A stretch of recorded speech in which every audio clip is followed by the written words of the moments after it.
Andrew Pease. Andrew is Chief Investment Strategist for Asia Pacific at Russell Investment Group.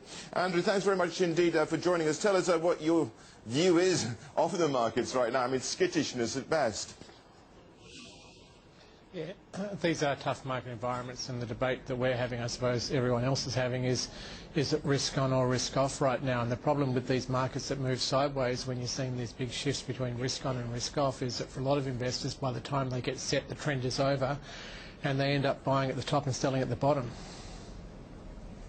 Okay, but it does come against this backdrop now where we're seeing, well, the euro situation worsening, with bond yields approaching or surpassing that 7% level in Italy and Spain. That's setting off alarm bells. But on the other hand, we can look at the glass half full, which is a perhaps improving US economy. Well, that's right. And if you could put Europe to one side, you see, like, we think that equity market valuations on a medium-term basis are pretty good, and they've looked pretty good for a while.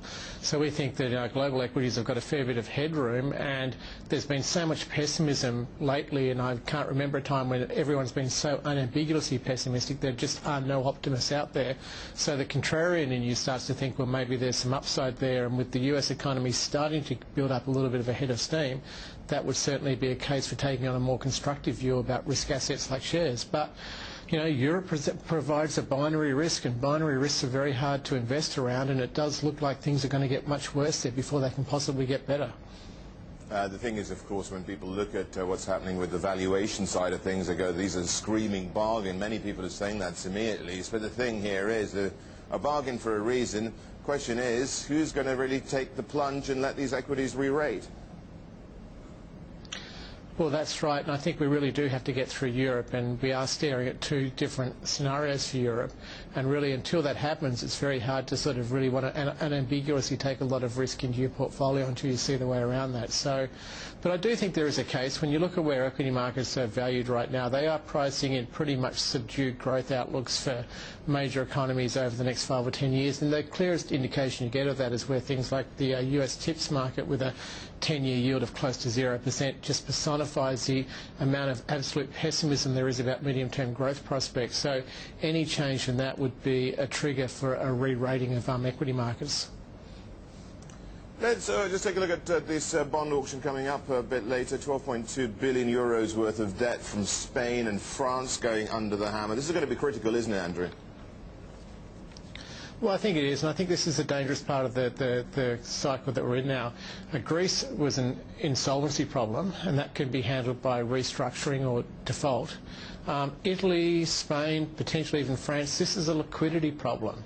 And we know that Italy's had a debt-to-GDP ratio of 100 to 120% of GDP for the last 20 years. It's run the tightest fiscal policy in Europe over that period, a primary fiscal surplus on average of about 2.5% of GDP. So we know that at bond yields of 4.5%, Italy is able to service that debt. But if they're financing at 6 to 7%, and they've got to finance somewhere between 3 to 340 billion euros in 2012, that's when Italy's in the danger zone. The market knows that. The market brings it forward.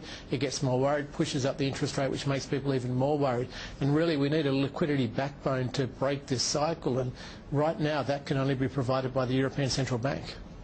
Yeah, well, they've got to have the means to do that as well. So what you're warning here is what is seen as a liquidity crisis becomes an insolvency crisis, such as the one that Greece is in now, albeit for slightly different reasons.